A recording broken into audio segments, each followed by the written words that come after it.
We are on hiatus at the Special Report, and we are revisiting some of our favorite shows. This week is Best-Selling Authors. Thank you for tuning in and enjoy the shows. Passionate, outspoken, insightful. Areva Martin is an award-winning civil rights attorney, best-selling author, legal commentator, and America's advocate. Live from Los Angeles, this is the Special Report.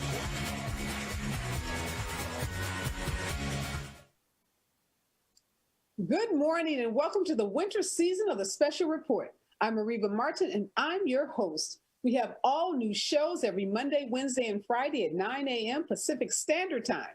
That's 12 noon for my folks on the East Coast. Thanks to everyone for joining us today. Now, this is the point in the show where I ask you to start a watch party or share the show with your online friends. We have an amazing show planned for you this morning. Joining me are a Pulitzer Prize winning and former U.S. Poet Laureate and an author who is setting the literary community on fire with her recent book, which pays tribute to the dopeness of Black girls and women. But before I introduce these superstars, here's the latest politics and public health news. The first COVID-19 vaccine shipments left Pfizer's Kalamazoo, Michigan facility on Sunday and are on their way to all 50 states. This good news comes as the coronavirus death toll hits 300,000. And reports of overcrowded ICU units continue to make headline news. The shipments began 2 days after the FDA authorized emergency use of the Pfizer vaccine following an overwhelming 17-4 vote of confidence from an advisory panel of independent experts. New York City critical care nurses were among the first to receive vaccinations. Get this morning. These nurses are already receiving the critical COVID-19 vaccine, and there are reports that nurses and frontline healthcare workers around the country are getting in line to receive their vaccination.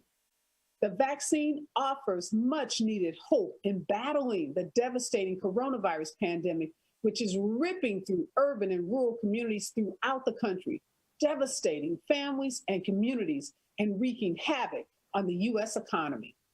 Now, the good news of the first vaccine distribution has not been without controversy, as many Americans continue to express concerns about possible side effects and doubts about the equitable distribution of the vaccine, given Trump's constant meddling in the FDA approval process and the country's well-documented history of prioritizing the healthcare needs of the rich and famous over everyday people. News that the White House staff was soon to receive the vaccine just reaffirms our two-tier healthcare system. But there was swift and scathing backlash to this announcement. It really well-deserved when you think about how ridiculous the plan was that Trump had to vaccinate his entire staff. It's really repugnant to think that the very administration that has spent the year belittling government scientists, promoting snake oil cures, dismissing the seriousness of the virus, and even flouting CDC mask wearing and social distancing guidelines, to think that those were the people that would be first in line to receive a vaccination along with the nation's healthcare workers who have been sacrificing their lives for months after months. Really shocking that this would even be a plan, but nothing is or should shock us when you think about the rampant corruption that has been happening under the Trump administration and the rank hypocrisy around everything, including the vaccine. So bravo to the medical community and to the activists for pushing back on this nauseating plan that Donald Trump had to vaccinate his team. Now, in other news, on Friday, the Supreme Court, yay to the Supreme Court, they rejected Texas's Attorney General's baseless lawsuit, which challenged millions of swing states' votes where Biden won. Pathetically, more than half of Republicans in the House of Representatives, as well as 17 Republican attorneys general, joined in the desperate and unprecedented request to overthrow the will of the American people. The conservative-leaning Supreme Court, including 3 justices appointed by Donald Trump, refused to give any oxygen to the Trump legal clown show. Again, a big bravo to the Supreme Court for preserving our democratic process of how we elect presidents. This decisive ruling by the Supreme Court, it didn't stop thousands of Trump supporters from taking to the streets of Washington, D.C. on Saturday to continue to contest Joe Biden's clear election victory. Mobs of white supremacists, including members of the Proud Boys, attacked D.C. police. They tore down Black Lives Matter signs from historical Black churches and created total chaos in the streets of the nation's capital. This ugly and despicable display of violence resulted in 4 stabbings and 36 arrests.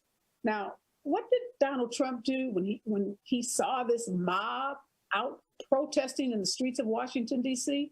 He didn't denounce it. He didn't send in the military police. No, he did what Donald Trump does. He tweeted his full endorsement and support of the violence and mayhem. And what did his Attorney General, William Barr, do? He remained silent on the racially motivated attacks on 2 Black churches. Barr hasn't denounced the violence, nor has he indicated that his office has opened a federal civil rights investigation, an investigation which is clearly warranted by the lawless acts of the Proud Boys and other members of the mob that we saw fully on display in Washington Saturday night. Now, I'm not holding my breath for the feckless Barr to take any action or to hold the Trump-supporting white supremacists accountable, but I am hopeful, as Joe Biden reminds us on the daily, that help is on the way. And today, as electors all over the country meet in their respective states to formally cast their votes for president and vice president, we are getting a step closer to ending Trump's violent and chaotic presidency. The vote by the Electoral College is one of the last steps in our constitutional process for implementing a peaceful transition of power and finalizing Biden's victory. Over 530 electors will cast their ballots in each state. And at the end of the day, guess what? Biden is expected to receive 306 of those votes, a comfortable margin over the 270 votes needed. And once the votes are cast, they will be delivered to the Senate, who along with the Congress will meet on January 6th, where the Electoral College votes will be counted. Now, you can expect some wrangling, some whining, and some dramatic protests from a handful of Republican congressmen and Trump sycophants before Vice President Mike Pence will have no alternative but to announce that Joe Biden and Kamala Harris will be sworn into office on January 20th. Period. End of story. That's it. That's what's going to happen on January 20th, no matter what you hear and no matter what headlines are made between now and that date. Joe Biden is the president and will be the president of the United States, and Kamala Harris will be the first African-American female vice president. That's it. That's how it's going to go down. Can't change that. Now, to my amazing guest this morning on our exclusive Ask the Author segment. We are celebrating Black women, our pain, and our triumphs. Natasha Trethewey was 19 when her former stepfather shot and killed her mother on Memorial Drive in Atlanta. After cleaning out her apartment, Natasha left the city and vowed never to look back. Years later, when a job brought her back to the area, she decided to finally reckon with her past. The result is Memorial Drive, an exquisitely written memoir that tells the story of Natasha's mother and her own journey of self-discovery and healing. It is my honor to welcome to the show Pulitzer Prize winning author, former U.S. Poet Laureate, Northwestern English professor, and author of the new book, Memorial Drive, A Daughter's Memoir. The ever-talented Natasha Trethewey is in the house, and I'm super excited. Good morning, Natasha. Good morning. Thank you for having me. Wow, Natasha, you are so incredibly accomplished. You have published 5 volumes of poetry, and most people know you because of your, amazing body of poetry. So I want to ask you, what prompted you to write this nonfiction narrative about your mother and her relationship with your stepfather? Well, this is a story that I needed to tell because the more I was being recognized as a poet, as my career took off, the more that I was being written about. And my backstory would be part of the story. And in the backstory, there was always a mention of my mother, a very small mention of her, almost like an afterthought, or simply reduced to a victim, and not the person who made me a writer, not the person who raised me and is responsible for the woman that I became. I write from 2 existential wounds. One, the wounds of history, America's original sin, the wounds of white supremacy and racism. My second wound, the deeper wound that really made me a writer, was losing my mother when I was 19. And I needed to tell the story of that to the world. One of the things that really struck me was that the book is really about a series of mysteries around your mother, what caused her marriage to her first husband, your father, to fail, what caused that marriage to fail, a mystery about what attracted her to your stepfather, who turned out to be an abusive husband who finally killed her in 1985. So I want to ask you, how difficult was it for you to really relive that past growing up with your stepfather? It was terribly difficult to have to confront things that I had spent my entire adult life trying to forget.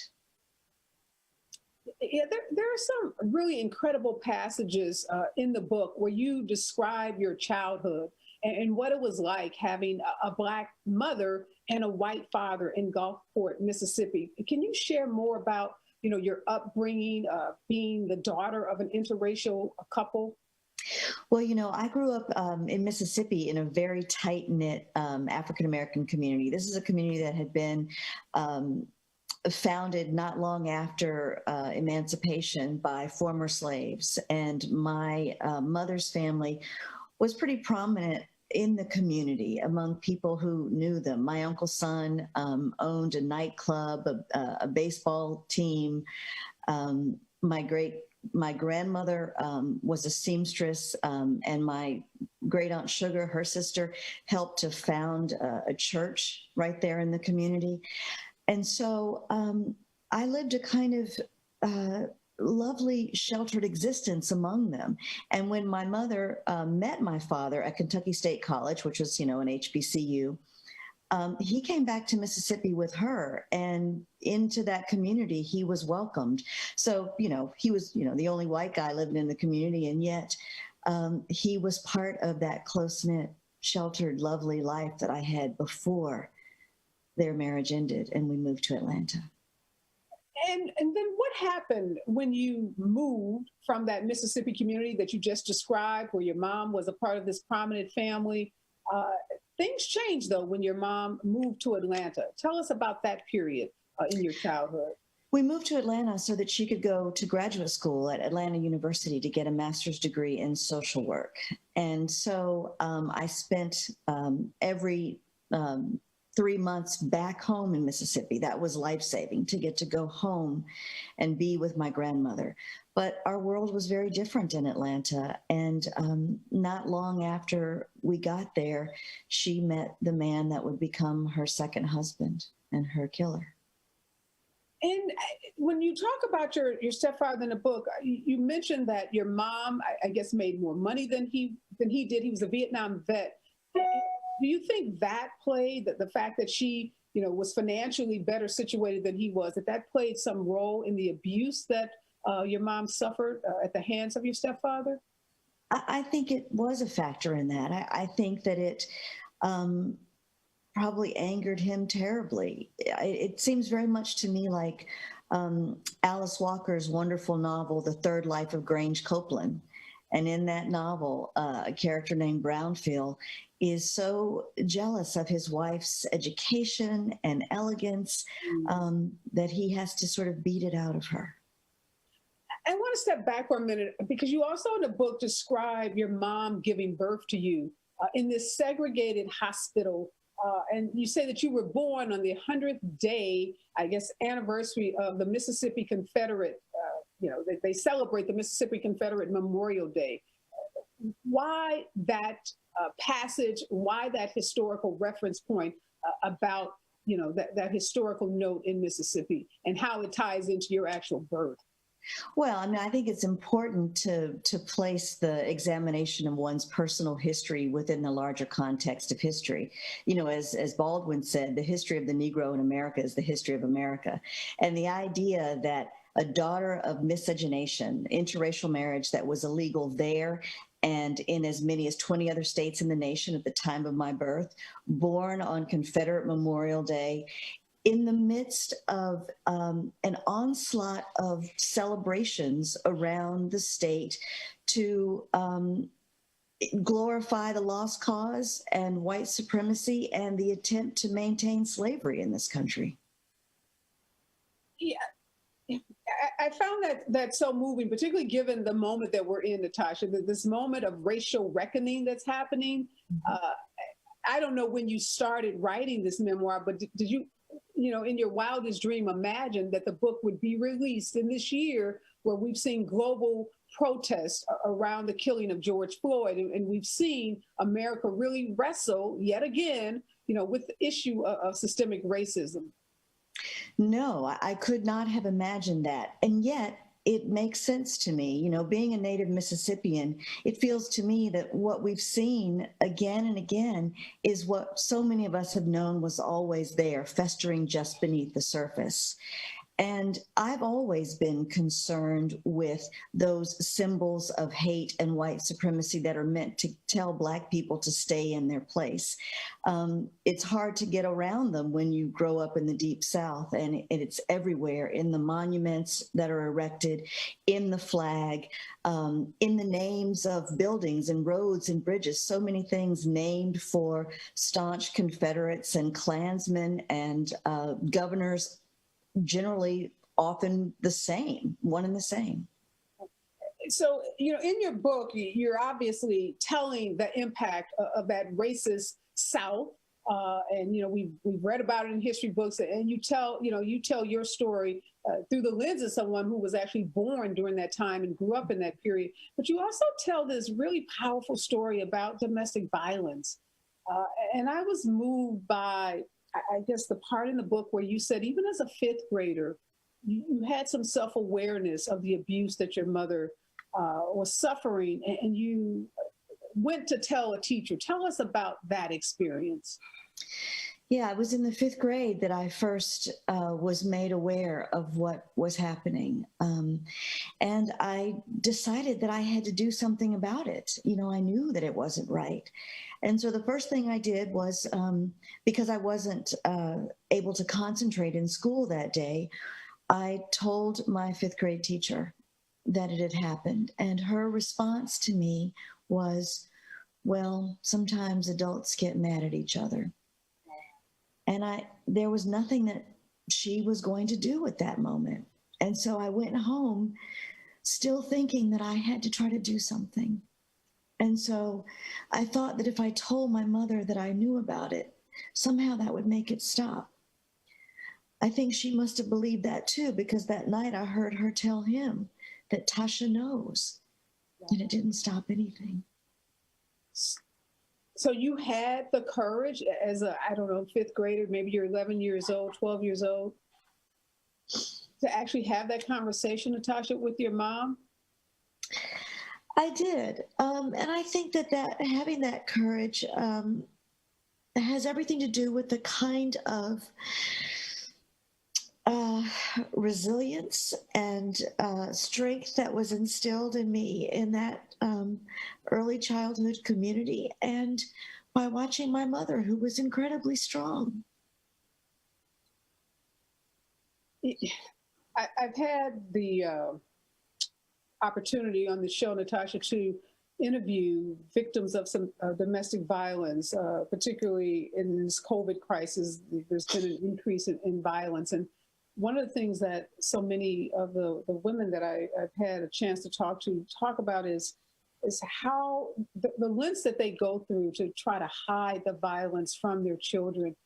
Did you see that happening with your mom? Was she, creating stories around, perhaps bruises and marks that were left on her body as a result of the abuse?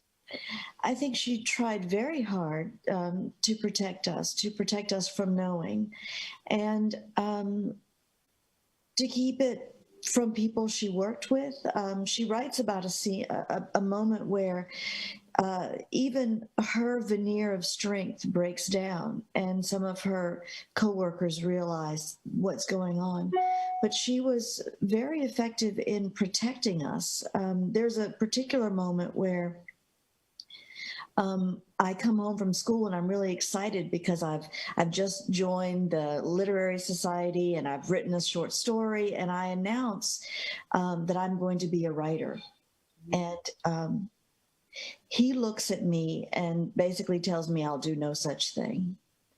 And I can see my mother tense, and the way her fist tightens around a fork, and she clenches her teeth and she says, she will do whatever she wants. And even then, I knew that she was going to pay the price for it. But as much as she could, deal with what he was doing to her, she could not let him destroy me. And so she put herself in the way of that, knowing the consequences. I can imagine, Natasha, just even reliving this, conjures up so many painful images for you. Do you recall what it was? What was that catalyst for your mom to finally say enough? We see these statistics around domestic violence victims, and some numbers suggest that it takes women, particularly 7 times, to make an effort to leave an abusive relationship before they're actually able to really extricate themselves from that kind of relationship. Did your mom go through that process where she would try to leave and she would go back, she would try to leave and go back? No. Up until the moment that we left, she tried some of the avenues that one might try, getting, talking to a therapist, a marriage counselor. And when nothing worked, and she began to see that he was dissembling, that he was getting, potentially more and more dangerous, not just to her, but also to us, to the children, she made the decision to get away. And that was it. We left, and she never went back. I mean, it's worth noting that the statistics also suggest that your chances of dying, of being killed, go up not when you stay, but when you leave. So that was the dangerous thing, to leave. But she did it, and she got a divorce. And she was divorced from him almost 2 years before he killed her, but he continued to stalk her. He tried to kill her once before, after they were divorced. Went to prison for a very short amount of time because he was not convicted of attempted murder, just of criminal trespass, got out a few months later and went back and finished what he started. But she'd done everything right. And that's the tragic part of these cases. So many of them end, unfortunately, in the way your mom's did.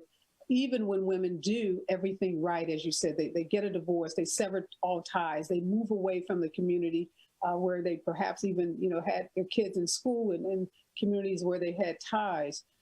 I know, Natasha, you also write about the stepfather not just following your mom, but actually following you. Mm-hmm. Tell us about that experience when you realized that he was also stalking you. Yeah, he, as early as I can remember, he was breaking into my journal. He was listening onto every phone call. He was opening and piecing together notes that I had, been exchanging with friends at school.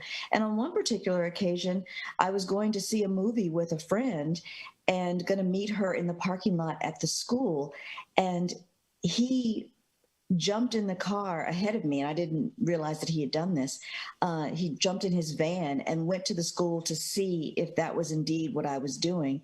And later on, the woman I was going to meet told me that a man had come and stared at her and then driven away. And as I was on my way to the school, I passed his van. So I knew that he was constantly watching me as well.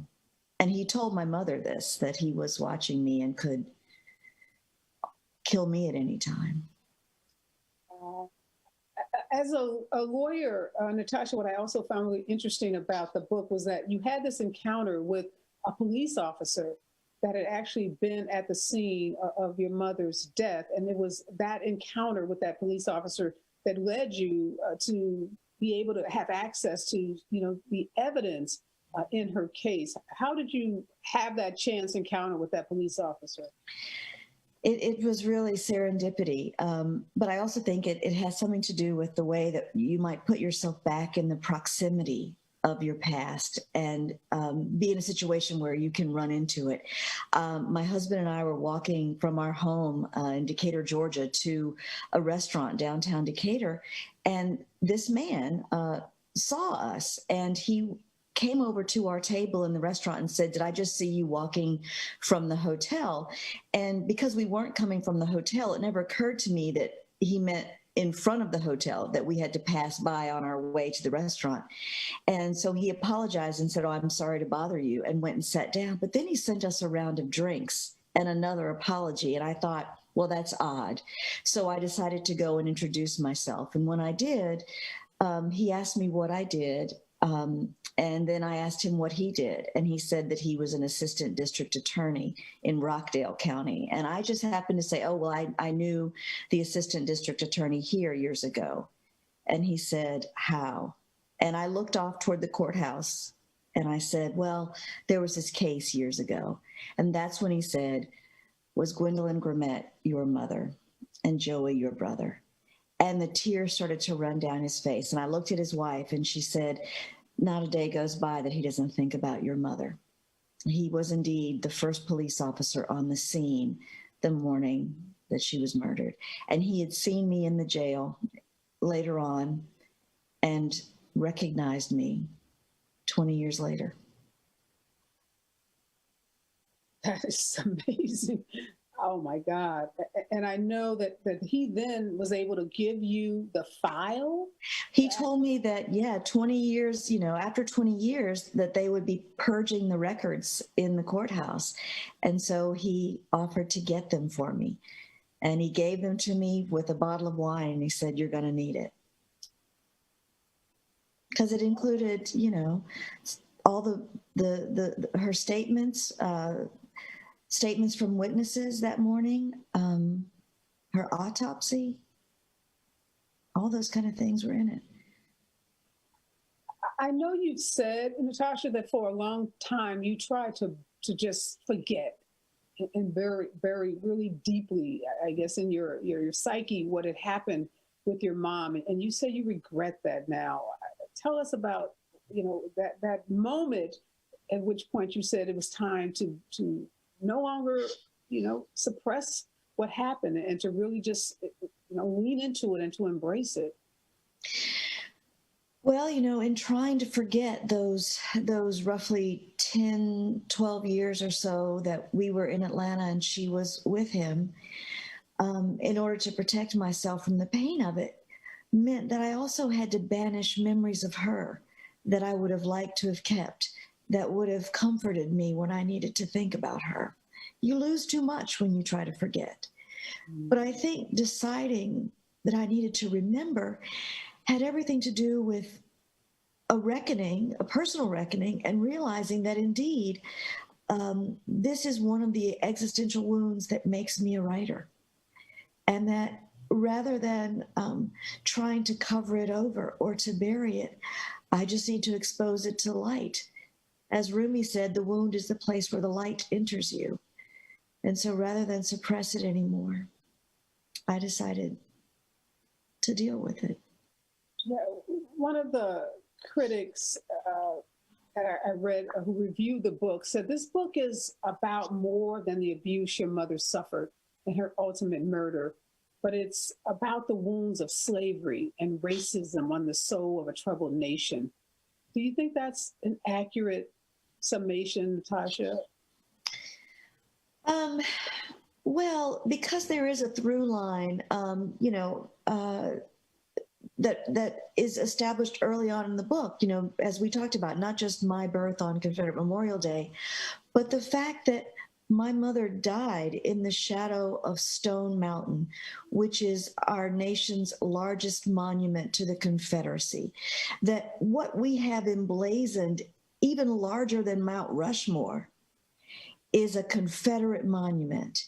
And so it spoke to me figuratively about what we hold as important and what we inscribe as national cultural memory on the landscape and what is forgotten or buried or erased. Wow. There's so many powerful passages in the book, Natasha, and so many cultural, I guess, flashpoints for so many of us, particularly as women, particularly as Black women. What is it that you hope readers will take away from the book? Well, I would like people to know something about this remarkable, resilient woman who made me. It's been too easy in the aftermath of me winning the Pulitzer and becoming Poet Laureate for people to make an easy assumption that I'm a poet because my father was a poet. And my father was my white parent. And what's problematic about that is that it's as if there's a through line from him to me that made me what I am, that I think erases the role that my mother played in really making me who I am. It's so easy for people to think that my success is somehow connected to him. When I was growing up, white people would constantly say, if I did anything well, oh, that's your white side. As if that's where my success, my resilience, my ability to do things with language comes from. And I wanted to write the book to say, no, that's actually not where it comes from. It comes from my mother. To quote Shakespeare's sonnet number 3, thou art thy mother's glass, and she in thee calls back the lovely April of her prime. I am a reflection of who my mother was. Wow, Natasha, I'm like sitting over here with like goosebumps and chills going up and down my spine as you speak about your mother, because I know that is the story for so many Black women, their mothers.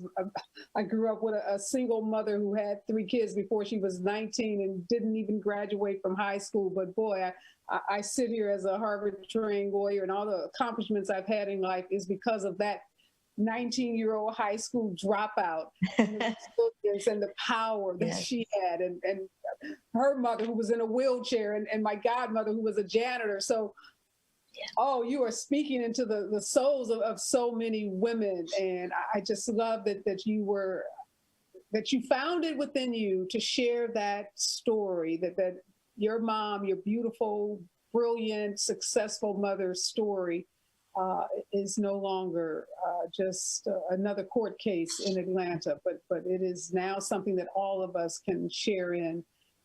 What an amazing book, and what an amazing time for all of us to be able to share the story with you. Again, the book is called Memorial Drive, A Daughter's Memoir, and it is the perfect book for anyone on your Christmas list, that hard to shop for person, that person who wants to learn about Natasha's story and her life. And if you don't know who Natasha is, you know now. Now you know. So amazing. Thank you, Natasha, so much. What an honor and a privilege to be able to sit down with you and to share that story. I can't thank you enough for all that you have contributed. You are such a rock star in the literary community and obviously in the community at large. So again, thank you for joining me this morning. Thank you so much. It was wonderful to talk with you. Okay, this is all about women, women empowerment, and what an amazing story that Natasha shares in her book. And now we're going to continue this theme of Black excellence and Black empowerment with my next guest. She's also an award-winning poet. She's a writing instructor. Her name is Shayla Lawson. In Kirkus' review of her recent book, says that Lawson has written a hilarious, heartbreaking, and entertaining homage to Black women's resilience and excellence. Named one of the most anticipated books of the year by USA Today, Bitch Magazine, Parade, Salon, and Ms. Magazine. Shayla Lawson is here to discuss her new book, This Is Major, Notes on Diana Ross, Dark Girls, and Being Dope. Good morning, Shayla. I think you're still on mute. My apologies. Good morning. How are you? No problem. What a wonderful way to end that interview with Natasha, talking about the resilience and power of her mother and her desire to right the story, right the wrong, that people thought that her brilliance is just because of her white dad. She wanted everyone to know that, no, I'm brilliant and I'm a brilliant poet and writer because of her powerful mom. And that's what your whole book is about the dopeness of Black women. So I don't know, I'm gonna give myself a pat on the back for hooking it up this way. Absolutely, you should. I'm so thankful to women like you, Natasha Trethewey, for being able to, to tell those stories. Yeah, this is like a super good day for me. So tell us what led you to write It's Major. I wanted to write a book that celebrates who we are and also lets people into what it takes for us to present in the world in these ways that are so strong and so powerful and so healing. And I wanted to write a book that provided us an opportunity to be vulnerable and to be seen as multifaceted, that you can be anyone from Megan Thee Stallion to Kamala Harris and still be a representative of what it means to be an incredible, nurturing Black woman. And I just wanted to talk about how proud I am to be a part of that collection of people that are often not paid as much attention to as we should be for all the contributions we bring into the world. And I want to correct myself. I said It's Major. The book is called This Is Major. That's correct. And in the book, you explore some interesting questions from, what is Black girl magic? And how does, Black girl magic, resonate amongst Black women? You also talk about, dating on Tinder. You talk about being a Twitter superstar. So how did you come up with these, the questions that you decided to explore in the group of essays included in the book? I think it's one of the great benefits of being a professor is that I get to have a lot of conversations with young people about the things that concern them. I also have a really strong network of Black women who are also writers and professionals and makers that are my friends.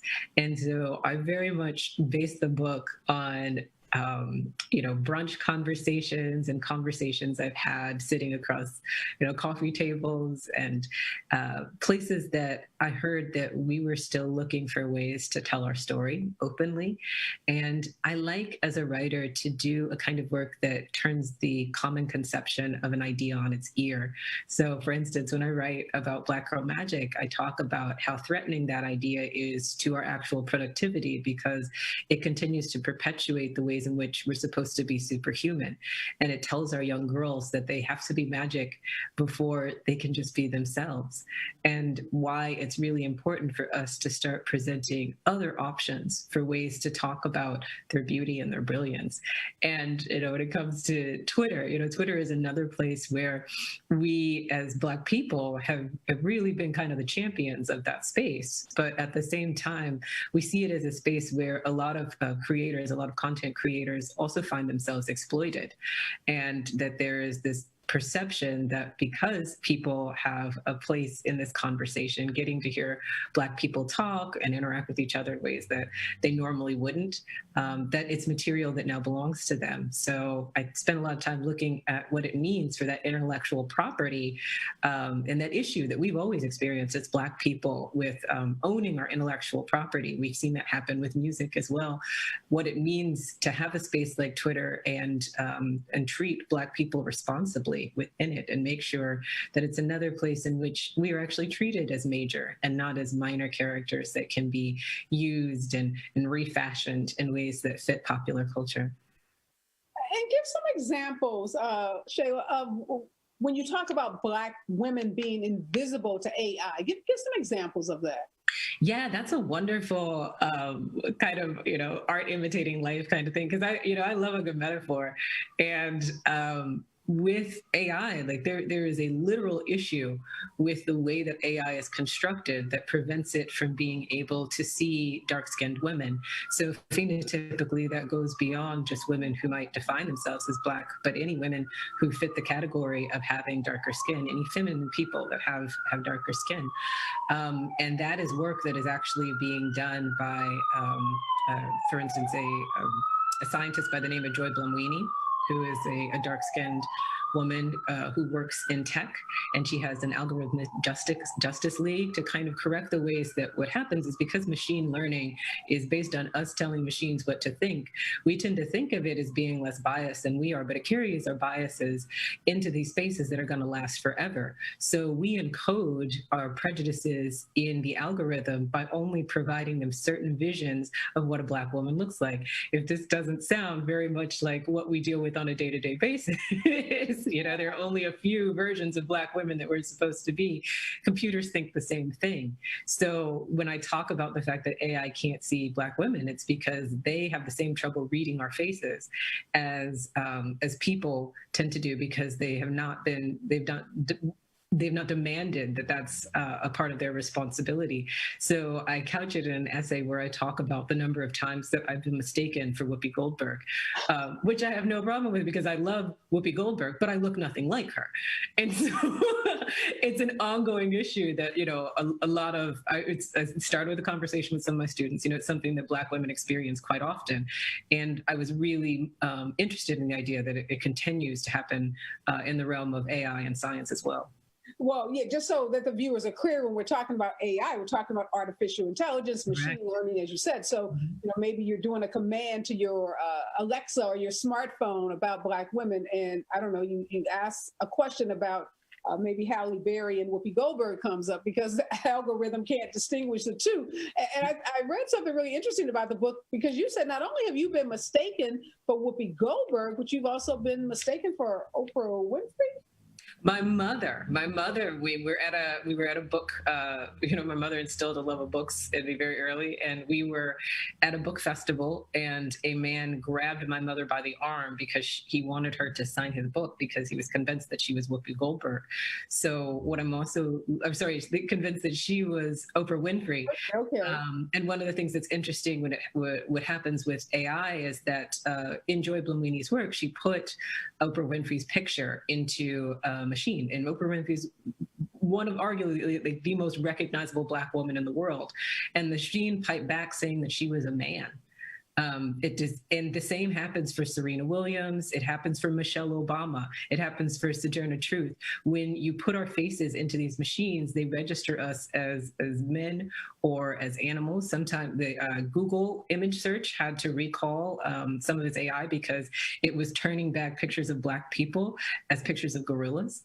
And we have a longstanding history in this country of those kinds of representation being deeply prejudicial and being very dangerous for Black people. So one of the things that I'm looking at is when this man grabs my mother's arm because he thinks she's Oprah Winfrey, the fact that he thinks he would have access to Oprah Winfrey in that way physically is only because she's Black and a woman, that he thinks he could have that kind of proximity to her. And then on top of that, just thinking about the fact that this is an assault. You know, it puts us in danger when people think just because we're Black women that we are men, so we might be more masculine, that we can suffer more greatly and it be okay. It puts us in danger when people can't see us, you know, when they can't tell the difference between us and an animal or us and another person. Mistaken identity has often been used as an excuse for incarcerating Black people. So one of the reasons why it's so important to see changes in how this is registered with AI is because we know that this is a history of encoded violence that's part of our DNA. And if we build it into our data, we will never be free. We will always be in a situation where we are trying to fight for justice. Yeah, I think it's so interesting, and I'm sure my viewers are sitting here thinking like, okay, is there any place on the planet where we're not discriminated against? And the answer is no. Oh, no. Like, okay, even the people building the algorithms, couldn't somebody say, well, wait a minute, you know, we've got to make these culturally competent. We've got to make sure that we, you know, control for issues like that. But the answer is no. So let's just deal with it. And thank God for, you know, writers like you who are exposing this. I also found that your book not just exposing, you know, some of these really despicable issues of systemic racism that we're still confronting, but you also tell a lot about your own personal history in the book. So there's also, you know, this kind of balance about your personal story. And you talk about your tough years in high school and your early 20s, which I'm sure will resonate with so many young women. Give us a little preview about what those high school years are like for you. Yeah. I also just want to say quickly, you know, thank God also for the women who are the Black women who are taking over spaces like you do and like Joy does to make sure that there is visibility for us and make sure that we are in these spaces. As a teenager, I was just trying to get to the place where I could be one of those women, but I didn't know if I was going to survive long enough for that to be possible. I struggled a lot with anorexia and depression. I struggled, you know, I am a survivor of different forms of abuse. And throughout my teenage years, one of the things that saved me was my relationship to reading. So the works of poets like Nikki Giovanni and Ntozake Shange, when I found them, they gave me this place where I could see myself and see myself as valuable and not dirty and useless, which is often how the world made me feel even before I was old enough to know why it wanted me to feel that way. And in that time also, I started to realize the importance of my connection to other women, to other girls, and how we held each other and how we were all going through the same experiences and often didn't feel like we could be honest about them because it would prove that we were the things that people said about us. And so I feel a real responsibility to just out the truth as much as I possibly can. I do it in a very responsible way, as I also teach my students. You know, you don't owe anybody your truth or to tell them too much about you, but I share personal experiences in the book that I've spent a lot of time going through with very close people and you know, working through in therapy as an opportunity to show, hey, like this is real and this is happening, and it's not something that you're making up. It's not a figment of your imagination that you're being treated this way, largely because of you being, you know, identified as a Black girl. Yeah, it's again, talk about timing. The timing is so perfect to be having these conversations because issues of microaggression and, you know, the invisibility that so many Black women feel in the workplace and their communities, you know, we're starting to be free or feel a sense of freedom and talking about them so openly. And I love the dedication page in your book quotes Toni Morrison. And Toni did this amazingly honest and candid interview with Charlie Rose, where she said she had no interest in writing for a white audience. And I guess that's what you're saying as well, is that you're not attempting to explain your Blackness to white people. Sometimes that makes people uncomfortable. Tell us why it shouldn't. It shouldn't make people uncomfortable because I don't ask anybody to explain themselves to me. I have benefited from, you know, reading white texts, having white mentors, enjoying the benefits of white culture throughout my life. And I have never asked anyone white to sit down with me and explain to me why these things are the way they are, or why their hair looks the way that it does, or why they smell the way that they do. I've always accepted, out of respect for the things that they bring into the world culturally, that these are places that I need to up my education if I want to participate. And that's all that I am asking, that's all that we are asking, is that we are afforded the same dignity. We shouldn't have to care about what another culture thinks about us. We should just be able to be, and that goes for anyone. Our responsibility is between humans, making sure that we give everyone the same respect and the same conscientious attention that we would want given ourselves. And so in that, I say, in all respect, that I don't care what white culture thinks about what I do, because if I did that, then I wouldn't be able to participate in this world with the beauty and the humanity that I think is so important, that which honors the fact that I am someone that is on the outside of that culture. But it doesn't mean that my contributions aren't major, because in that Charlie Rose, one of the things that Toni Morrison says is, racists always try to make you believe that they're the majority, but they never are. And that is the world that we all need to be working toward, because racism is a sickness and it is polluting us instead of causing us to continue to achieve and be healthy. Yeah, I'm also fascinated, Shayla, by the women, and there are so many, obviously, that you could have chosen to highlight in the book. But Diana Ross, talk to us about why Diana Ross. Obviously, there's tons that have been written about her. She's such an icon in the music community, and African American women. We love Diana. So why Diana? I mean, because you're like, let's keep going. I mean, the thing about Diana Ross that I think is so important is that Diana Ross loves herself. And I mean that with the utmost respect and care. And like, it's strategic to say something like Diana Ross loves herself, because particularly as Black women, we are told that's something that we can't do. And it's definitely not something that we can do and be successful. We can't take care of ourselves. We can't be good mothers. We can't be champions of our own sexuality. We can't be we can't be fans of ourselves. We can't be our biggest cheerleader when it comes to the ways that we live in the world. And there are so many things that people tried to criticize Diana Ross for being a diva because she was good in business, for being difficult because she demanded a very specific caliber of work out of herself and the way that she was treated by the people around her. And so when I looked at Diana Ross as throughout my life and the places that she's intersected, I'm just always struck by how much she is herself. The book is really dedicated to that picture of Diana Ross where she's holding a rib, and it's from like 1996. And, she looks like she just stepped out of the Supremes era, but she's, in her 40s. And, how do you do that? Like, how do you create that level of self-preservation and live with so much love and intimacy and kindness in the ways that you interact with your fans? She just feels like something beautiful to be. And I wanted to celebrate that as an archetype for what Black women can have outside of just the idea of being powerful and being, participants in the struggle. We can also just kind of like lay around in our chiffon and hold our hand out, and say, honey, let me take care of you. Choose to. Yeah, when we choose, we can do both, we can do lots of different, we can do so many different versions. And I love that.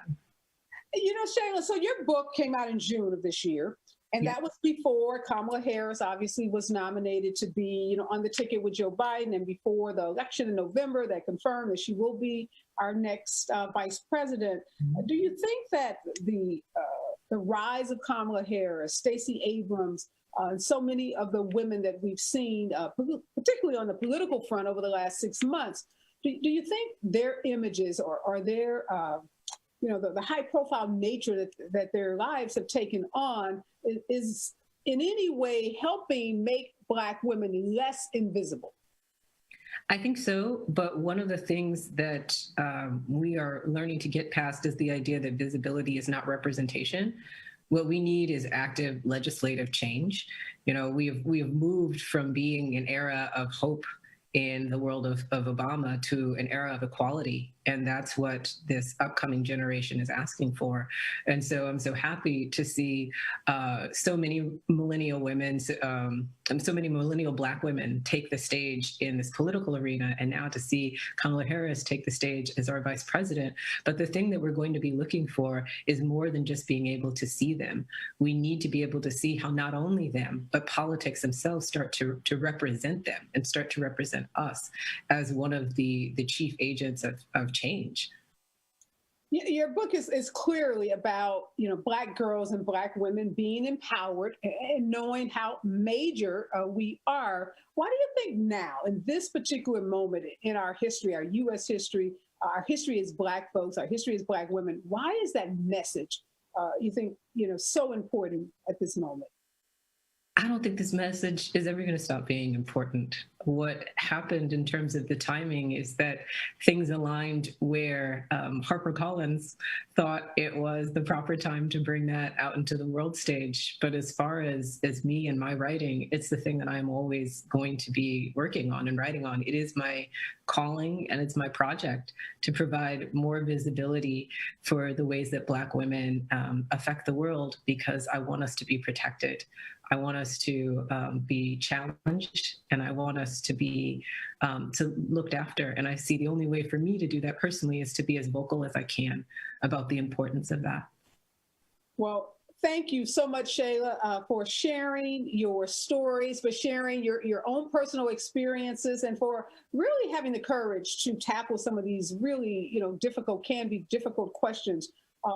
Obviously, you know, well, I shouldn't say obviously, but I agree with you wholeheartedly. There's never a wrong time to talk about empowering young African-American girls and women. And as hopeful as I think we all are about Kamala Harris and Stacey Abrams and Cori Bush and so many of the African-American women on the political stage, we know there's so much work to be done.